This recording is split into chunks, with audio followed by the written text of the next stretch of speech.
Your question is, can one live a fulfilled life without desires, or is it a balance between desire and detachment?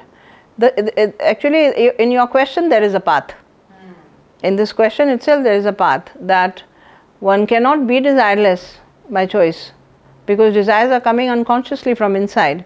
They're sprouting. We have a bedrock of desires, and it's all coming from, like popcorns, they come up, desires. So one cannot consciously say, why am I desiring? He cannot hate himself for desiring, because desires will come. Whether they are at the root level, or they are at the heart level, or they are at the higher level, desires will be there. So detachment is the path, that you observe the desires, and those which are lower in nature. The path says that, scriptural path says that desires of the lower nature be strictly dealt with, and hatha yoga, where you are putting your foot down and not adhering or succumbing to the desires of the lower nature. Desires of the middle nature should be balanced with intelligence and with the environment that you live in. They should be balanced, and they should be with a sense of detachment.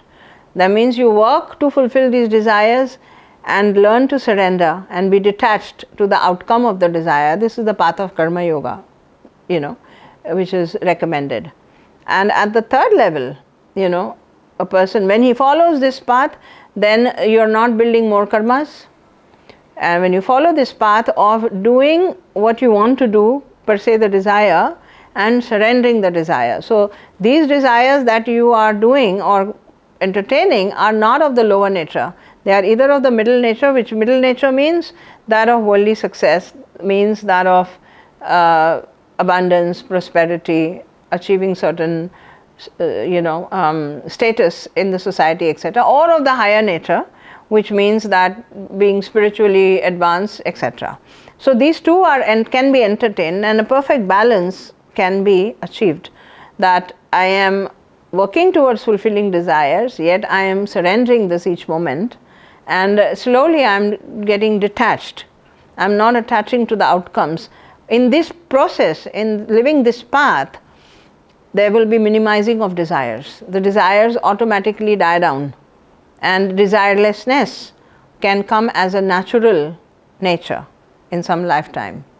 So to be without desire is a very difficult thing. So even after this stage where you learn detachment, even after this stage, you will come to a state where you won't be desireless, but you will have desires of higher nature.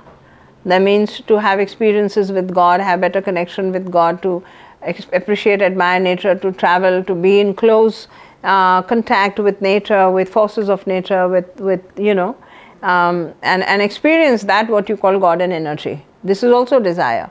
After this comes the stage of being desireless, which is almost the last stage of touching the absolute.